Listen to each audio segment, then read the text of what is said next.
All right, all right, all right. What is up, everybody? What is up? This is Mark Claiborne from Client Dispute Manager Software.com. What is up? I am back. I'm back for another show, another training. I'm going to deliver you guys some value like I did before. I'm going to take it over the top like I did before.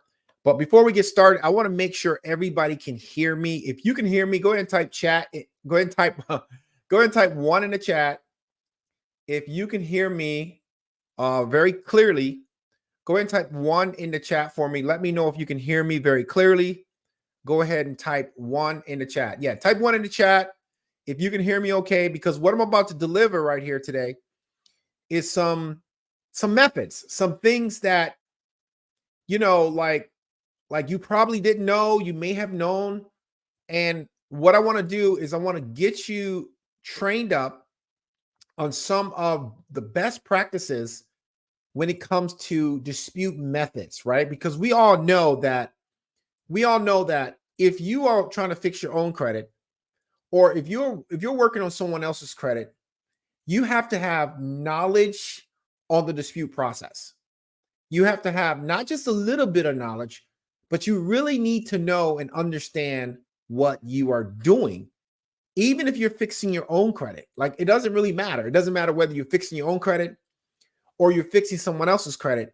You still have to have a basic, deep level understanding of what it is you're supposed to do when you are processing somebody's file or when you're processing your file.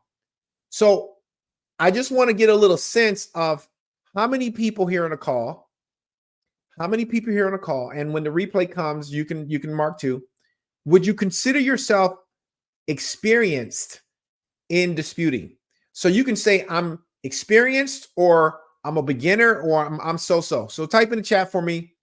Let me know if you consider yourself experienced, I'm a beginner, I'm okay. So type in the chat for me and let me know where you think you are at when it comes to the dispute process. You can say I'm so-so. You can say I'm really good. You can say I'm just beginning, and that's why I'm here. All right. So go ahead and type in the chat for me. Type in the chat. Let me know where you are, right? Because I don't think, look, I've been doing this for a while and I don't know everything, right? So I'm constantly learning. I don't know everything, but I do know more than the average person. You know what I mean? Like I know more than I know enough to repair my credit, and I know enough to repair somebody else's credit. You guys understand what I'm saying? So when you have a skill set on how to restore credit, you have this superpower. Because you can help people, you can help improve their credit score, you can help improve your own credit score. So what we're going to go over today is we're going to go over the 5 methods, the 5 dispute methods that gurus don't want you to know when it comes to disputing. Okay. Now, I would charge for this type of training that I'm going to deliver to you guys right now. Normally I would charge for it, right? Because you can use some of the stuff that I'm going to teach you right now, and you can actually do good with yourself, or you can really help somebody else improve their credit score, whether you are a credit repair company or you trying to fix your own credit, right? But I'm always learning, and I hope that you're humble and that you're always learning as well, right? Because we can never stop learning. If you want better results for yourself, if you want better results for your customer base, then you have to always be learning when it comes to the dispute process. Now, some of you guys may already know this stuff, and some of you may not know it. Some of you may know some of it, but let me break it down for you. So let's get right into it. 5 dispute methods gurus don't want you to know when it comes to disputing. Okay, 5 methods. Now, let's go over these methods, because the first thing I want to talk to you about is we're going to first discuss dispute letters. Now, that's the first thing I want to talk about. I want to talk about dispute letters for the simple fact that we're going to discuss all the different type of dispute letters that you can use when you're trying to improve your credit report, or if you're trying to fix someone else's credit report, right? So there's not just one method of disputing. There's not just one type of dispute letters. We're going to talk about the 5 different type of dispute letters that you can deploy in your credit repair process, or you can deploy when you are trying to fix someone else's credit. So the first thing we want to look at is our default dispute letter. Now, what is a default dispute letter? A default dispute letter is basically if you're using some sort of software, like if you're using the Client Dispute Manager software, it comes with default dispute letters in the software itself, right? So we call them template letters or default letters, right? So you can use, it doesn't matter what software you use, or it doesn't matter whether you are buying templates online, doesn't matter, right? I call those default letters because those letters are already used by somebody else, and those letters are already in the software. Now, some people say don't use template letters, don't use default letters in a platform. I disagree, right? Because the reason why I disagree is because you can use template letters, you can use default letters. You just need to modify those letters to fit your particular situation. You got to modify them.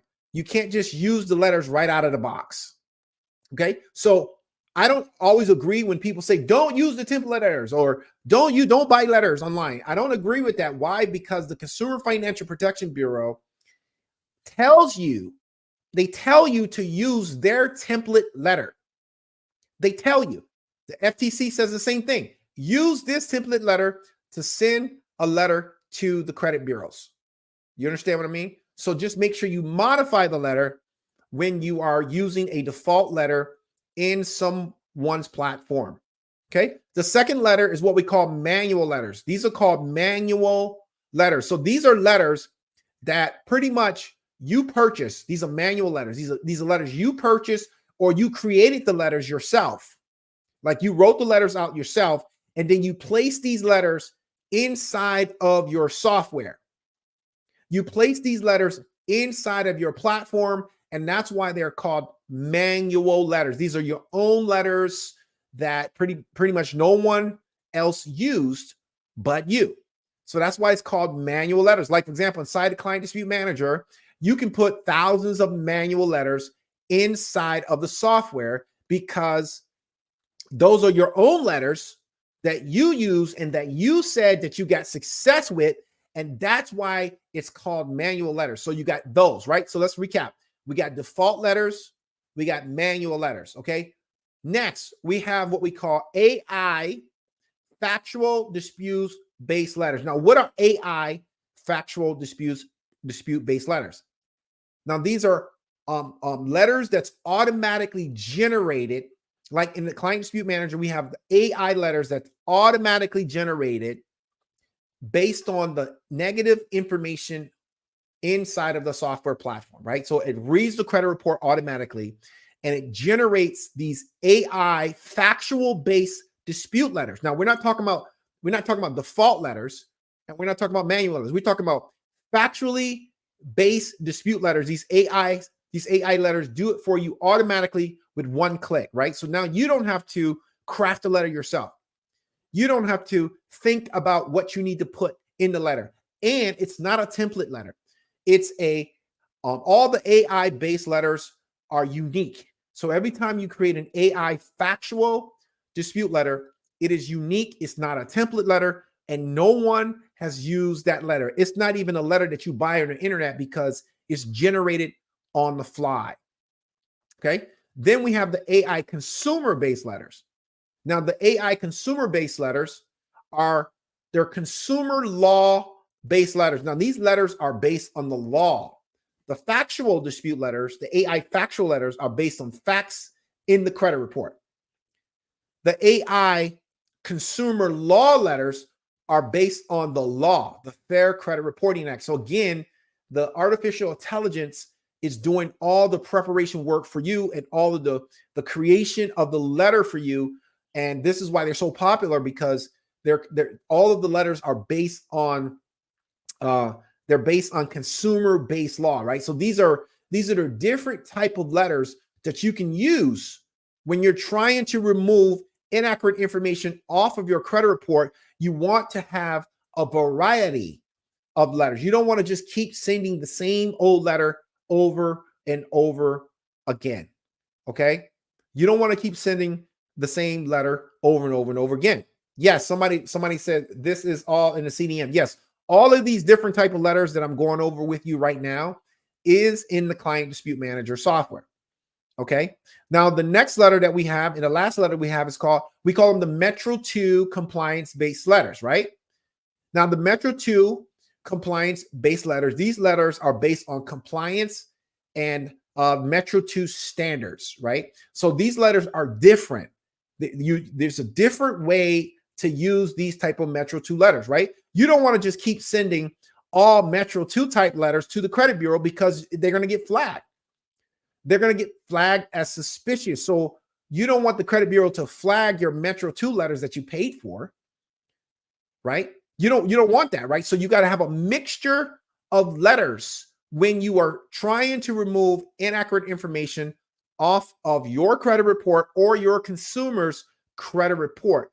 Never send just one type of letter to the credit bureau. You want to have a different mixture of letters when you're sending them out to the credit bureaus. This is what's going to help you produce better success in the dispute methods. It's going to produce better success for you when you're trying to remove things. All right. And we got all of these letters inside of the Client Dispute Manager as well.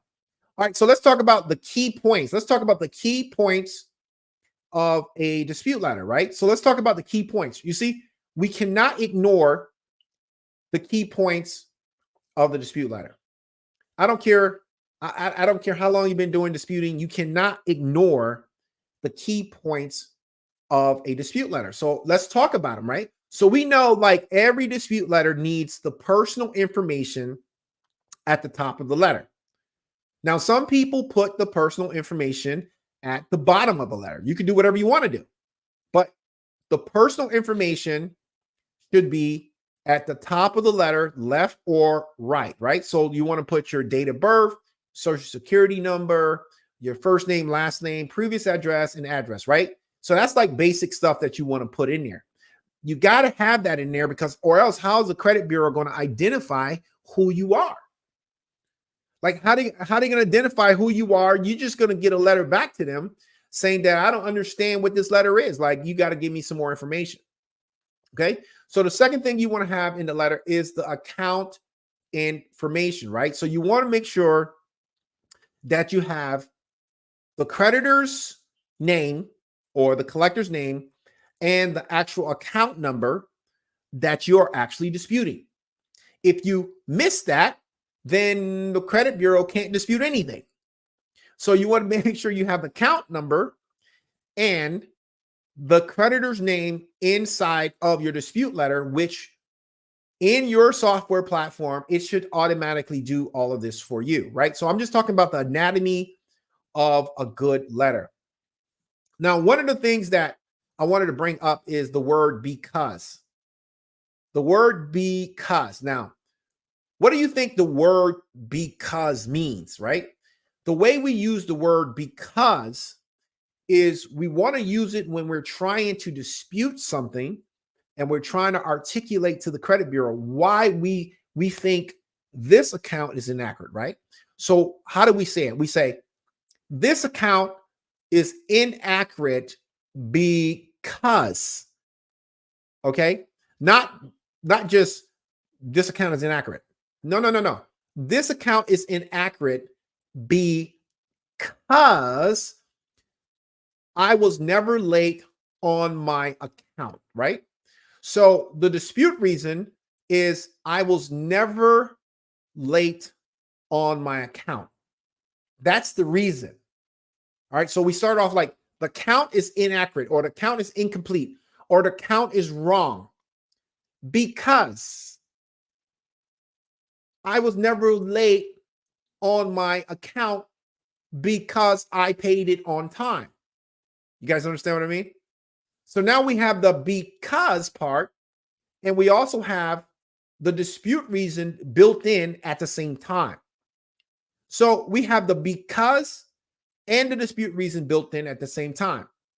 Okay, so this account is not mine because I never ever owned or I never ever had a credit card. Okay, so that's the dispute reason. So we got the because, and we also have the dispute reason. Now, what good is a knowing the body of a dispute letter if you don't give the credit bureaus instructions? And this is where the AI comes in. The AI actually does all of this for you. It does the dispute reason, the instruction, the because, the creditor's name, the collector's name. It does all that. It does all that with one click, right? So you don't have to remember any of that. That's why a lot of people are using it like crazy, because it does it all. It does it all for you, right?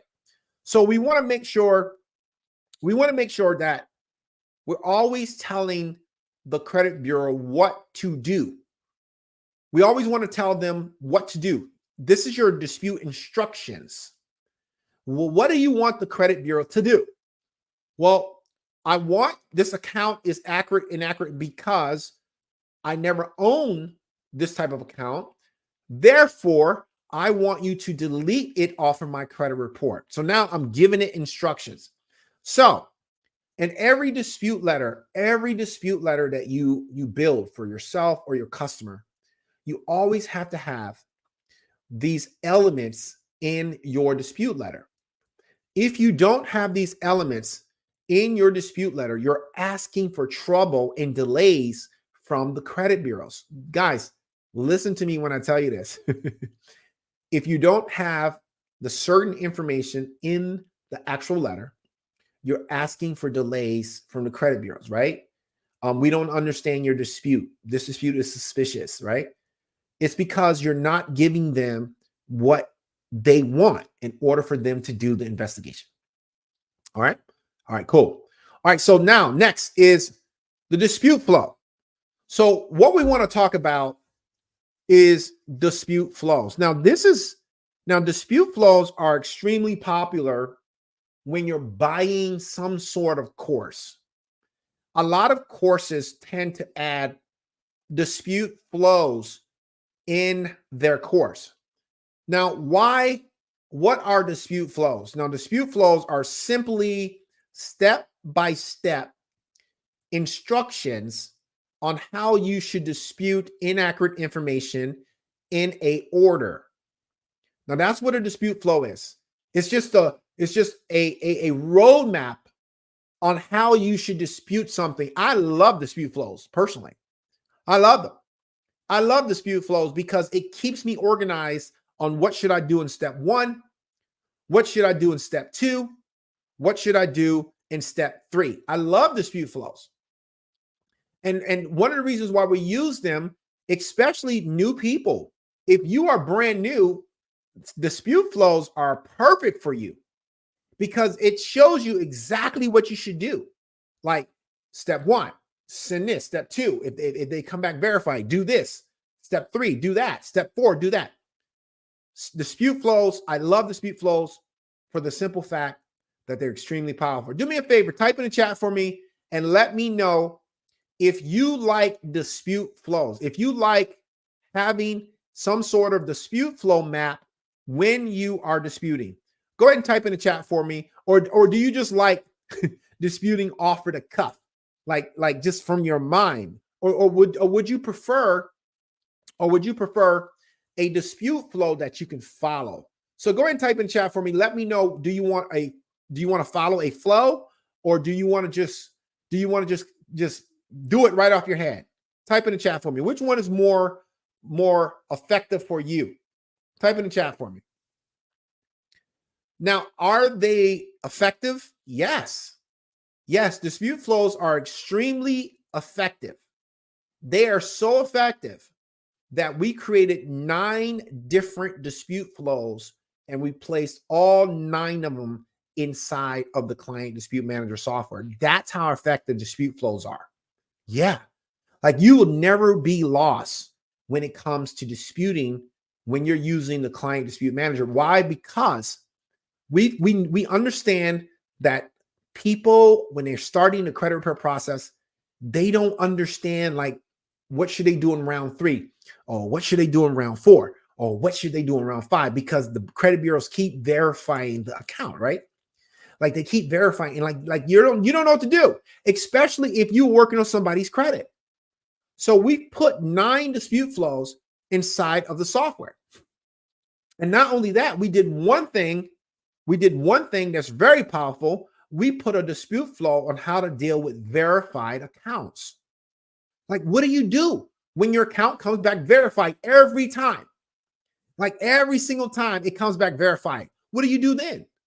What are you going to do? You're going to keep sending the same type of dispute when account keeps coming back verified? No. So that's why we put a verified response dispute flow inside of the client dispute manager to help our customers overcome verified accounts. Okay.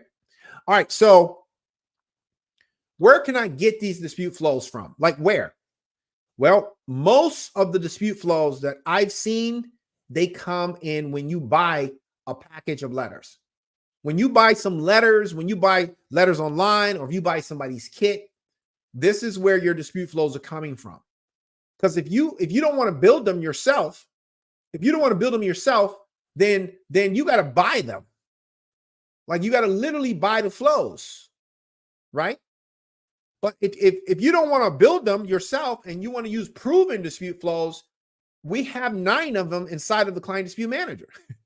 You know what I'm saying? We got 9 of them, so you never have to worry about, is my dispute process working? Why am I not getting the results that I really want? Why do credit bureaus keep verifying my accounts? What am I doing wrong? What am I doing wrong, Mark? How can I improve my deletion rates? One of the things that you're doing wrong is that you don't have no flow, and or you don't have enough experience when it comes to disputing in a 6-month cycle. So you have to have some guidance. And it's, no one is above the law. No one is too much when it comes to the credit repair process. I'm pretty good. I don't know too much, right? But I learn from other people. I want to see their flows. I want to see what they're doing, because I want to try other people's method. Let me ask you guys a question. Would you like to try other people's dispute flows? Type in the chat for me. Let me know. Would you like to try other people's dispute flow? Say yes or no. Let me know. Would you like to try other people's dispute flows inside of your dispute methods, or are you just going to stick with yours? Let me know. You're just going to stick with yours, or you want to try other people's, right? Of course. Yes, I want to try other people's dispute flow. Okay. Now, as you can see, here's a sample of a dispute flow right here in front of you. And this is what a dispute flow looks like. Okay. It's straightforward. It's a 6-month dispute flows. And normally dispute flows, all of my dispute flows run anywhere from 3 months to 6 months, but most of them run 6 months. Sometimes they can run all the way to 12 months. But look, guys, if you're not done with somebody's file in 12 months, come on, really? It's time to move on to something else. All right. It's time to move on to something else. So remember what I'm telling you. It's not just about sending letters to the credit bureau. You got to have some sort of methodology with your process, right? I get a lot of people to say, oh, Mark, well, why this letter don't work better than that letter? And this letter don't work better than this letter. And does this letter generate good results? And does this, see, when I hear stuff like that, that tells me that person is not really experienced in the credit repair process. And the reason why is because it's a process. It's not just the letter itself. It's a combination of things. Like, you remember what I said? You have to use a variety of letters. You can't just keep hammering the credit bureaus with the same stuff. Okay, because they know the game. So you have to use a variety of methods, a variety of letters to get the inaccurate information off of the credit report. And it's a method. It's not just the letter itself. So don't listen to what these people are saying out there if they can't prove it.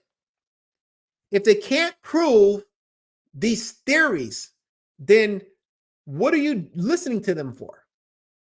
Right?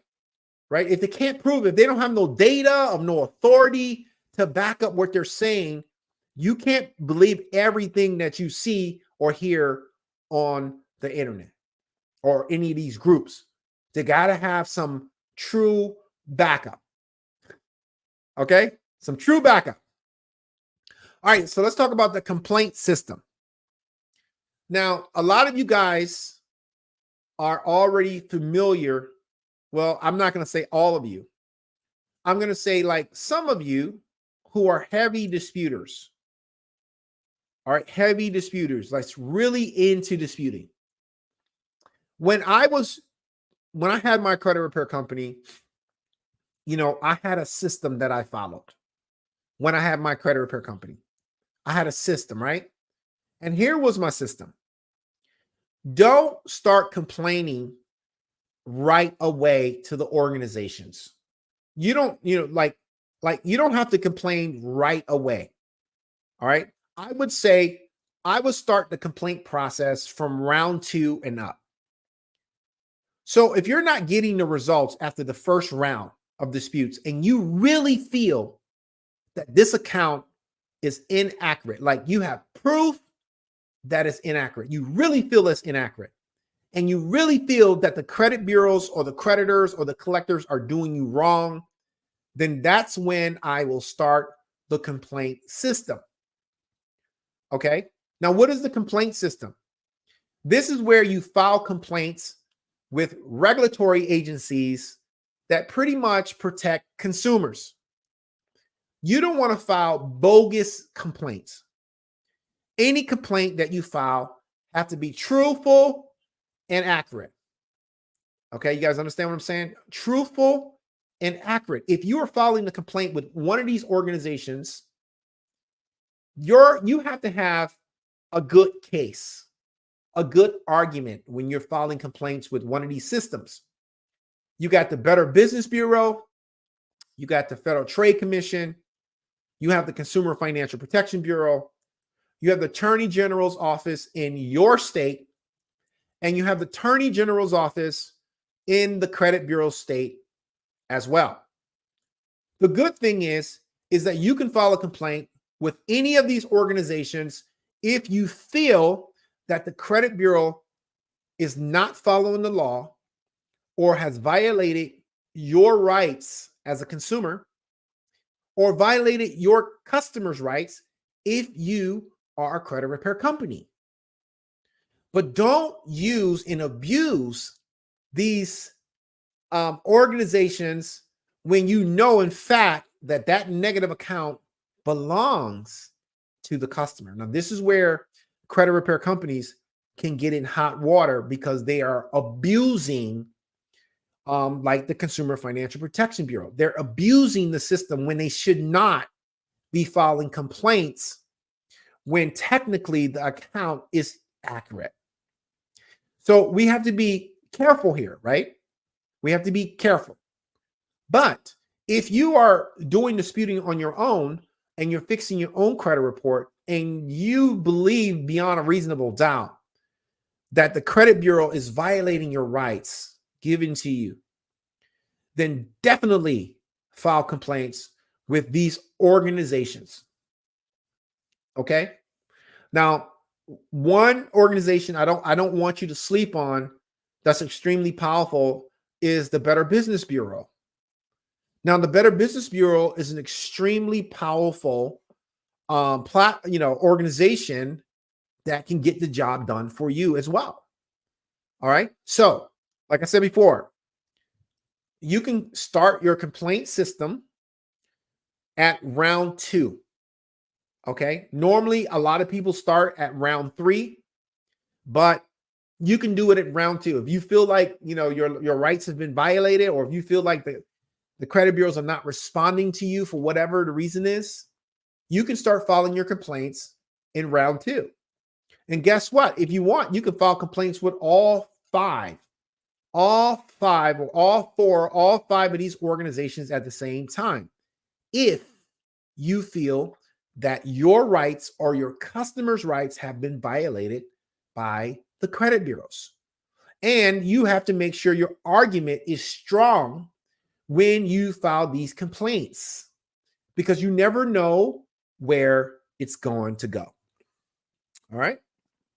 Are you guys getting value so far? Type in the chat for me. Let me know if you're getting some value. Go ahead and type in the chat. Type in the chat if you're getting a little bitty value from this live stream. I really will appreciate it. Type in the chat. Let me know if you're getting some value, guys. Let me know if you're getting some type of value, because we're just talking about like methods. That's what we're talking about, right? We're not diving deep into strategies, but we're just talking about methods that you need to understand to be a better disputer, to be better at the credit repair process. Okay? All right. And go ahead and gather your questions as well. So when it comes time for Q&A, I can answer your questions. All right. So when do we get an attorney involved? When do we get an attorney involved? Like, this is a common question that I get on a regular basis. Mark, when do I get an attorney involved? Well, let me backtrack a little bit before you get an attorney involved. And we're talking about a consumer rights attorney who specializes in suing credit bureaus. Okay. So let me backtrack. So one of the first things you want to do in order to get an attorney involved, you cannot infect with a virus. You cannot place a virus into the file, the first dispute letter that you send to the credit bureau. Now, what do I mean by that? What are you talking about, Mark? Like, what are you talking about? What do you mean? Virus. What do you mean? Infect. Well, what I mean by that is, if you think that your customer's case or yours will need an attorney later on down the road, you cannot start lying in your initial dispute letter. If you lie or you misrepresent yourself or your customer in a dispute letter from the very, very, very beginning, you have now infected that dispute letter. And now any dispute letter after that will now have the virus, because you're just following a pattern. Like, you're just following a pattern that a lawyer can't handle, because you've already started infecting the process. You guys understand what I'm saying? So what we want to do is, if you want a lawyer to take on your case, like in round 3 or 4, you have to make sure in the very first round that you're truthful and factual about your disputes. And you're not misrepresenting yourself in the dispute letter, or you're not misrepresenting the customer in the dispute letter. Because what is the lawyer going to do? The first thing the lawyer is going to do is say, hey, listen, give me all the dispute letters that you sent to the credit bureau. Yeah, that's what the lawyer is going to say. All the dispute letters that you sent to the credit bureaus, let me see those, right? So if you're not telling the truth in the very first dispute letter or the second dispute letter, do you actually think the lawyer is going to take on your case? Because if he does, all the credit bureau is going to do is say, hey, look, these are the first 2 dispute letters that your client sent us. So why are they arguing something different than what you're arguing? See? So we got to be super careful there. All right. Now, when do we get a lawyer involved? You can get a lawyer involved in round 2 or 3. That's when you should start thinking about getting a lawyer involved with your case or your customer's case. Under what circumstances, Mark, will I get a lawyer involved? Oh, when you have proof. When you have proof that the credit bureau violated the Fair Credit Reporting Act, or when the debt collector violated the Fair Debt Collection Practices Act. When you have absolute proof that they're violating the law that's when you should get a lawyer involved. And we're talking about round 2 or 3. This is where you should start searching if you don't think that the credit bureau is following the law. But you need the proof. So when you send it to the lawyer can have something to go on, right? They can't just take your word for it, but they need something to go on. And also there has to be some sort of damages there, especially with the Fair Credit Reporting Act. There has to be some sort of damages that the lawyer can sink their teeth in when it comes to taking on your case. Damages meaning like this example: the credit score dropped and you have proof that you paid the credit cards on time, and you sent that proof to the credit bureau, but yet they still did not fix it. And because of it, you could not get a home. See, something like that, right? You could not get a home because the credit bureaus didn't make their corrections when you sent them proof. So this is what I mean by proof. You just don't want to get a lawyer involved just to get a lawyer involved. You guys understand what I mean? Okay. And if you think that you have a case, against the credit bureaus or the collectors, then you want to start sending information certified mail with return receipt. If you think you have a case, you want to start sending information certified mail. Okay.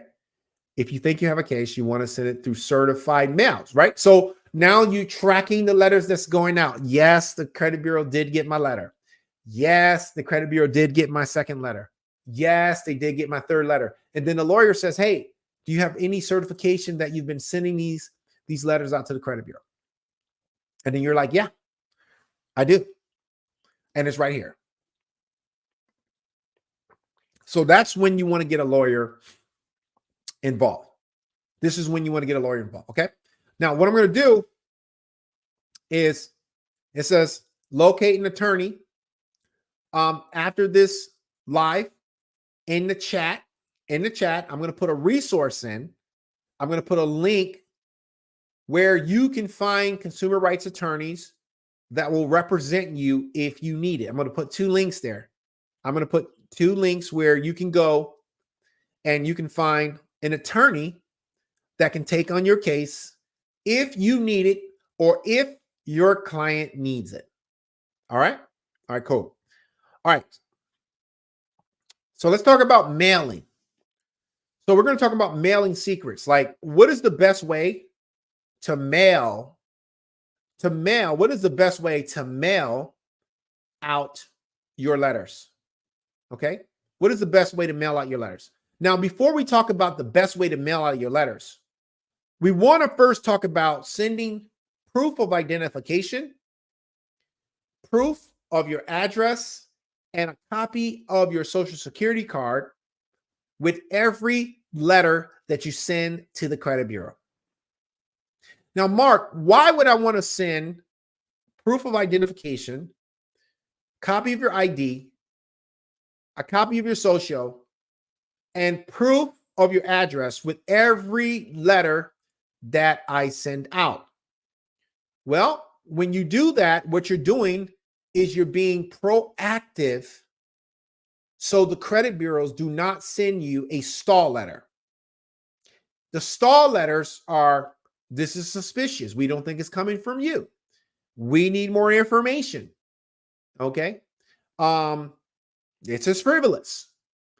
Any type of stall letter that the credit bureau can send to slow down the dispute process.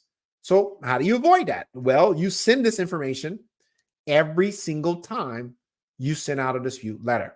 Now, the good thing is in the Client Dispute Manager, if you're using our automated one-click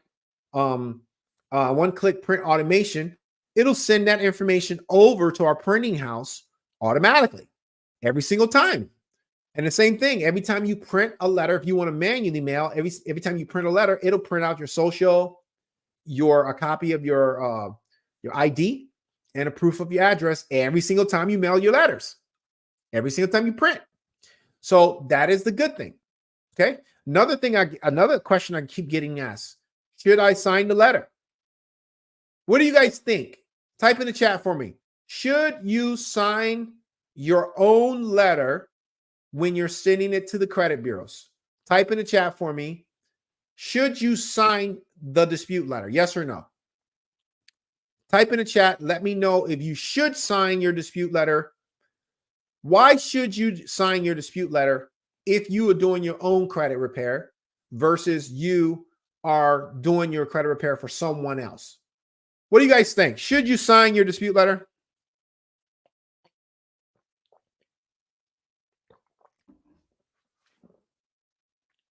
Should you sign your dispute letter? All right. So let's talk about that really quick. Here's the theory, and here's what an attorney told me. I'm just telling you what a consumer rights attorney told me, and this person sues the credit bureaus all day long. So I'm just telling you what they told me. Okay? Okay? I'm just telling you what they told me. You can take this however you want to take it. I'm just telling you what they told me. If you are disputing and working on your own credit report, your own, right? And you're sending the letter to the credit bureau, you should sign it. Hey, look, I'm just a messenger. Just came from the attorney, and I'm going to tell you why he said that.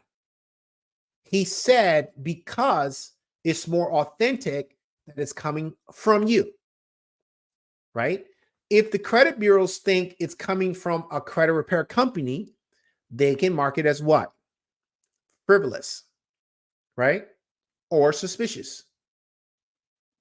But if you're working on your own credit and you sign it and it goes to the credit bureau, then they may think, okay, well, this is really coming from Mark. So I'm not going to mark it as suspicious or frivolous.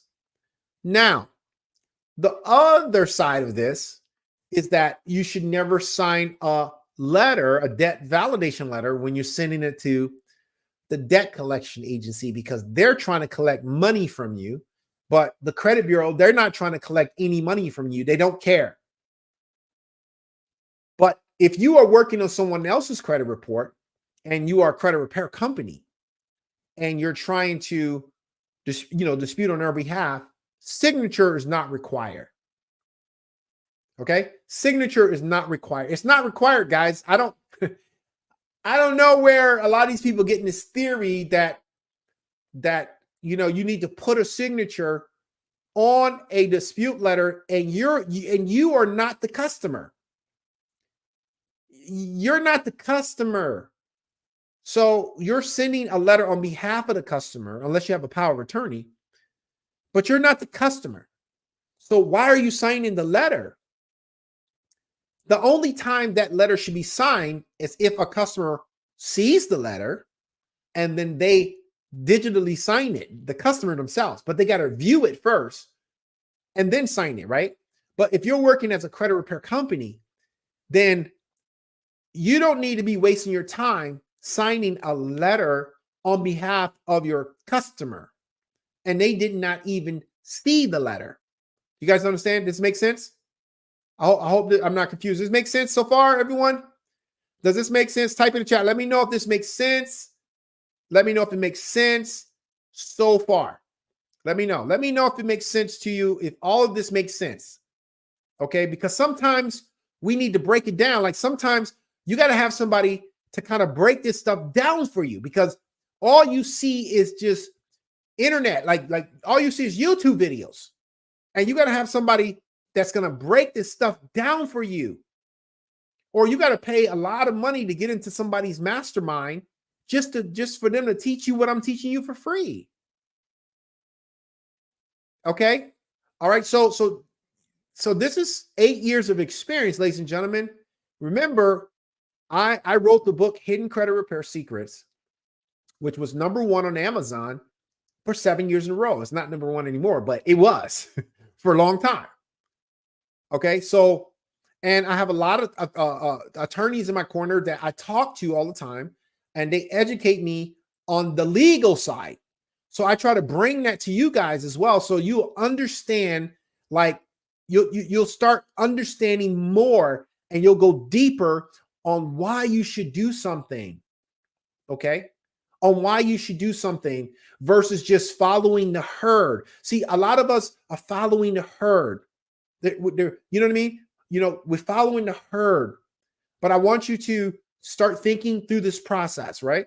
Start thinking through this process, because you'll get better as a disputer as you think through the process and not just follow the herd. Okay. All right. So let's talk about manual mailing versus printing. Manual mailing is you printing out your letters and you're mailing them. You're taking them to the post office. That's manual. You printing out your letters and then you taking them to the post office. That's manual. Okay. Using a printing service like LetterStream is where you send your letters over to LetterStream, and then they will mail your letters out for you. That's the automation part. Now you don't have to physically lick a stamp and then put it in an envelope and then walk it over to the mailbox every single time you want to do a dispute. Instead of doing all that, cut all that out.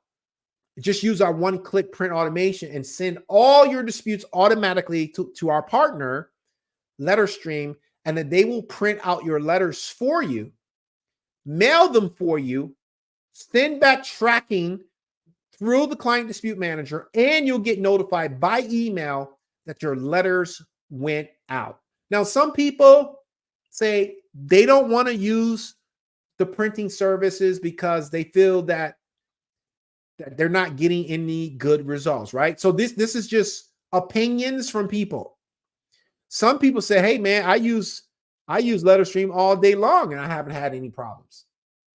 Some people say, oh no, I just want to mail my stuff. Okay, that's good.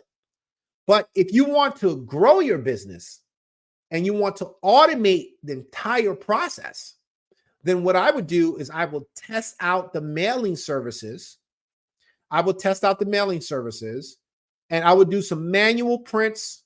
I would do some mailing services, test them out, and see which one get good results for me.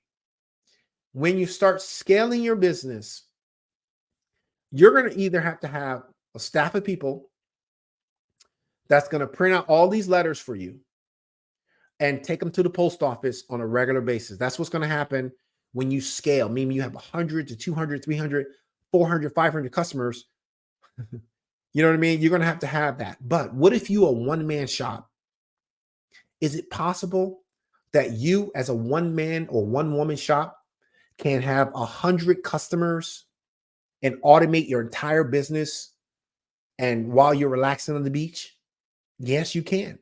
But you need automation that we have built into the client dispute manager that can automate that process for you, where you don't have to manually keep licking stamps. Imagine licking 100 stamps every month. That's not going to do it. And then printing and then taking it to the post office every single month. That's not going to work. You'll get tired of that real quick. Okay. So mailing services, you have to try this out on your own. Try to see what you like. Certified mail. Should you send out your letters certified mail? Should you send them out certified mail? So here's the theory behind that. If you are trying to fix your own credit report, then you should always send your letters certified mail with digital receipt, online digital receipt, not the green card, not the return receipt that you get in the mail. You don't need that extra cost, right? But the reason why you want to do it yourself, if you're fixing your own credit, you always want to send it certified mail so you can track. You can track the start date, you can track the end date, right? But if you have a credit repair company, you should not be sending anything out certified mail as a credit repair company unless you have one customer or multiple customers that you think that you're going to be turning this case over to a lawyer. If you think you're going to be turning it over to a lawyer, then at that time, you may have to eat the cost and send it out certified mail with return receipt, digital receipt at that time. So that's my thought process on certified mail with return receipt. And that's the only time that I would recommend that at all. All right, guys. So check this out. Just for staying here the whole time, right? Just for watching the whole time, I have a free 6-step client dispute strategy system, right? It's a system, a step-by-step system that comes with a flow chart, a 6-step flow chart, and it comes with 6 powerful, proven dispute letters. Now, when I was running a credit repair business a long time ago, these are some of my letters that I kind of had hidden away that worked for me, right? These 6 powerful dispute letters in this free resource that I'm giving to you right here, free, worked for me. Like, they got results for me. They got results for my client. And I want to give them to you for free. And it's a 6-step dispute flow, right? Step 1, round 1. Step 2, round 2. Step 3, round 3. Step 4, round 4. And it goes in that order, and it's for 6 months. So you can use this flow for yourself, or you can use it for your customer. And you can get it right now at clientdisputestrategy.com. clientdisputestrategy.com. All right, go ahead and take a screenshot of this. clientdisputestrategy.com. All right. So right now, guys, I can take any questions that you have.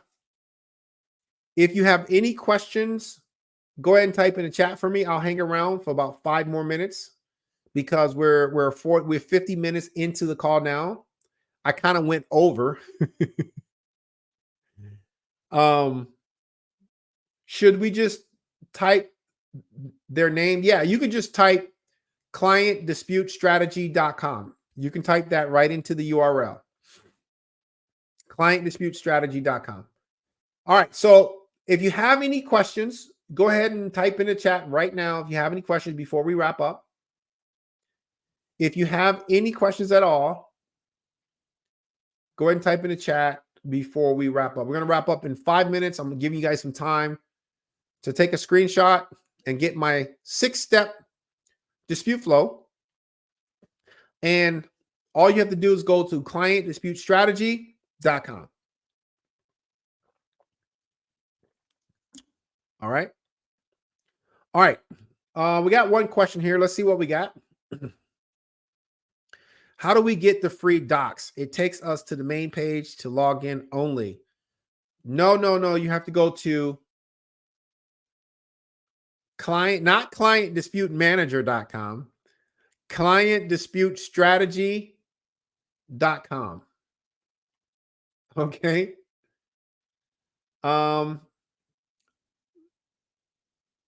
I feel that when I send dispute certified mail, I get better results. What do you think about that? So my thought process of that is this.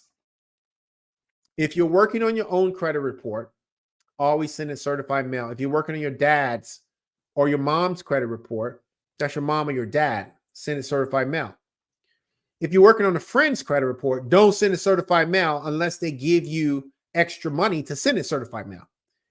But if you have 30, 40, 50 clients and you're a credit repair company, what are you sending the certified mail for? Like, why are you doing that? Like, that's an extra step that you should not be taking. Do you understand what I'm saying? That's an extra step. Unless, again, like I said, unless you think that there's a lawsuit coming and you need to hold the creditor or the collector accountable, then I will send out certified mail with select customers, but not all customers. Okay, great question. Great question. All right, so does anybody else have any questions before we wrap up today? Any other questions? All right, so did you guys get value from this call? Type in the chat for me before we wrap up. Did you guys get value from this call? All right, we got one more question, and then we're going to wrap it up. Can you touch bases on the companies that will write off your debt but don't send you a 1099 for the write-off? Is this something you're okay to talk about? Sure. So listen, here's the thing. You have different lawyers that have different theories, and there's a lot of different case law when it comes to the 1099 and the obligation of a creditor to send you a 1099 if they write off a debt, right? So what I would do, um, if you have like, there's some lawyers that will take on a case where if you have a charge off on your credit report and it's still showing a balance and you get a 1099, some lawyers will argue that that balance should be zero. But then some lawyers will argue and say that you still owe the money even though the creditor wrote it off, right? So there's different camps. There's different camps and theories about 1099s and whether a creditor is obligated to send it to you or not. But here's what you can do. When you guys, here's a little hack. Here's a little hack. Here's a little hack. Check this out. When you guys have a credit repair related question like that, are the creditors obligated to send a 1099 to you when they write it off? Put it in ChatGPT, put it in Google Bard, and ask that very same question. Are they obligated? Is there a law that requires them to send a 1099? And if they are obligated, what are my remedies if they don't send it? You guys understand what I'm saying? So if you have a credit repair related question, put it in ChatGPT or Google Bard and you will get your answer. Great question. Also, do we need to send a copy of the credit report with the letters? The answer is you don't have to send a copy of the credit report with the letters. All you need is your dispute reason, your dispute instruction, your account name, and the account number, and because proof of ID, copy of your social, proof of address, and that's it.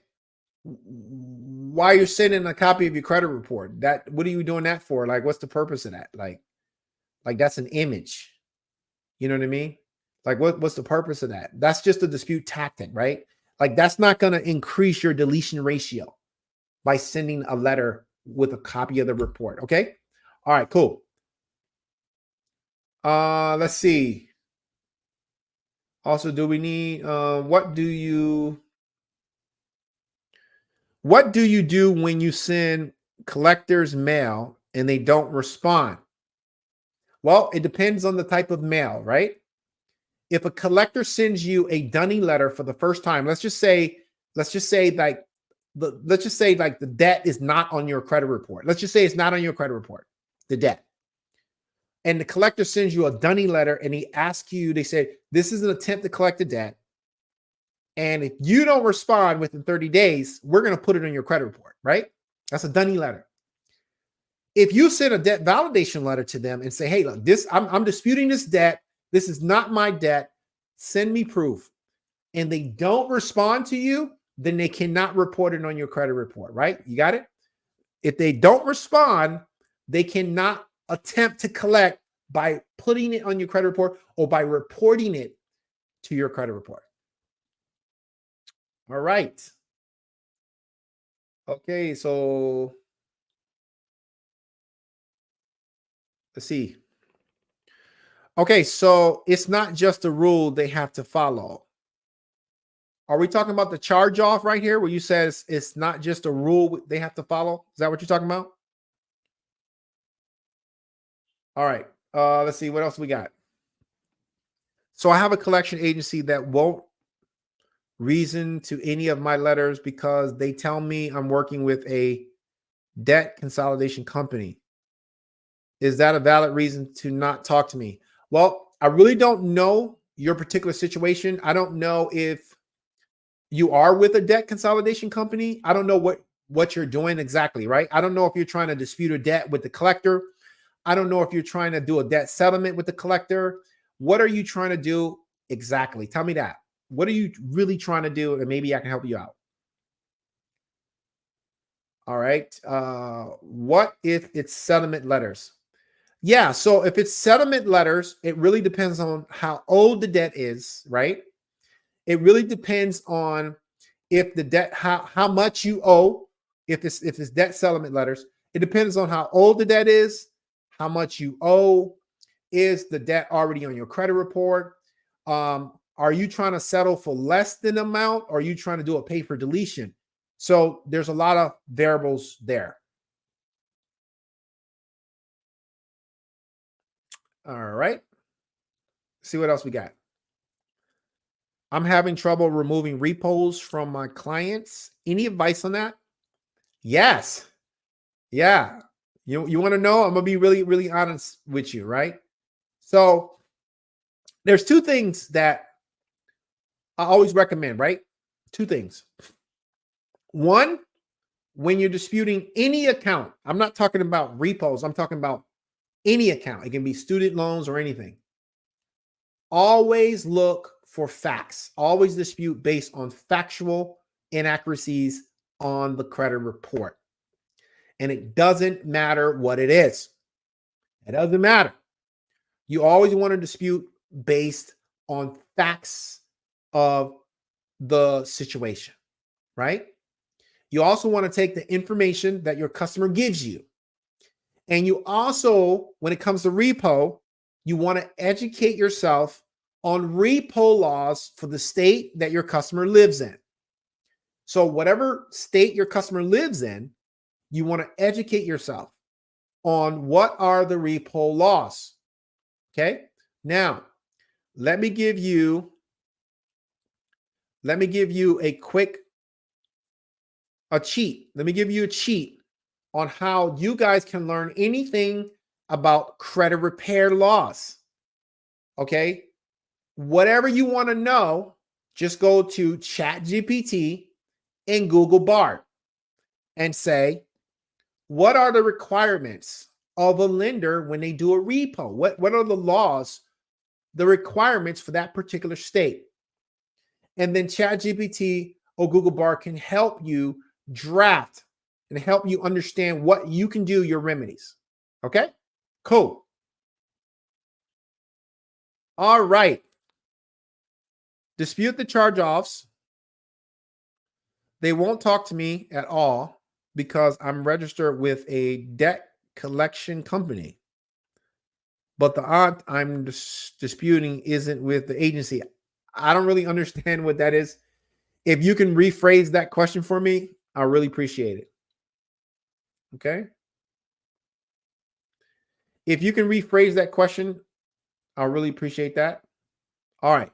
So, guys, I'll take one more question before we wrap up.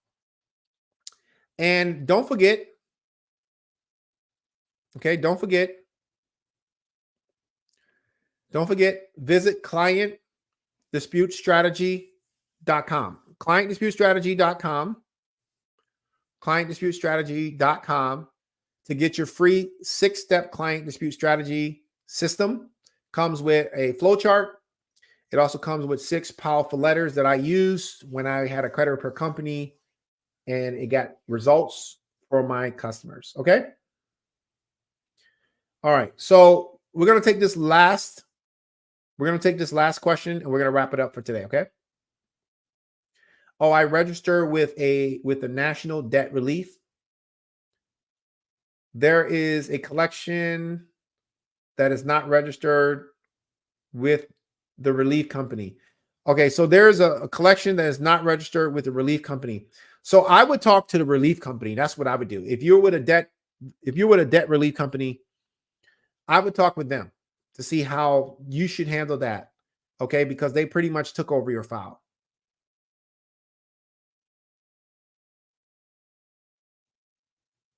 All right, so two more questions, and we're going to wrap it up, okay? Two more questions and we're going to wrap it up. All right. Can a collection agency on behalf of your customer settle? If so, should you have a power of attorney? Okay, so if you're trying to do settlements on behalf of your customer, you got to be careful there, right? Because some states require you to have a debt settlement license, right? So you just can't do debt settlement on behalf of your customer. Again, I would ask ChatGPT about that. Is there a license that's required in the state that you live in order to handle debt settlements for your customers using the power of attorney? Okay, that's how I would do with that. I called Midland Credit Management and they won't talk to me.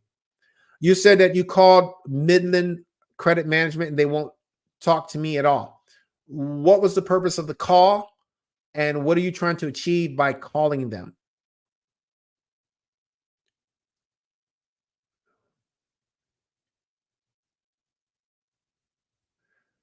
All right. So I think that's it, ladies and gentlemen. Listen, thank you. Somebody said you're fabulous. Thank you. Really appreciate that. I just try to help. Guys, look, thank you so much for coming through. This is good. I hope you guys got value from this call. Make sure you watch the replay. This is one of the things that you definitely want to go back and watch the replay with. Listen, use the AI technology out there, guys. Use ChatGPT, use Bard, use them to ask questions. Like just imagine. I want you to think about this.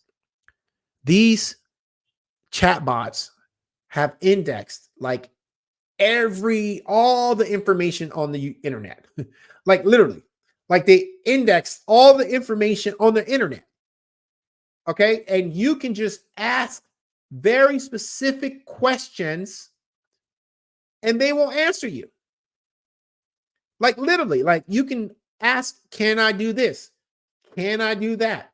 What is the law for this? What's the law for that? And they will answer you. Okay. Now, next week, I hope to see you back.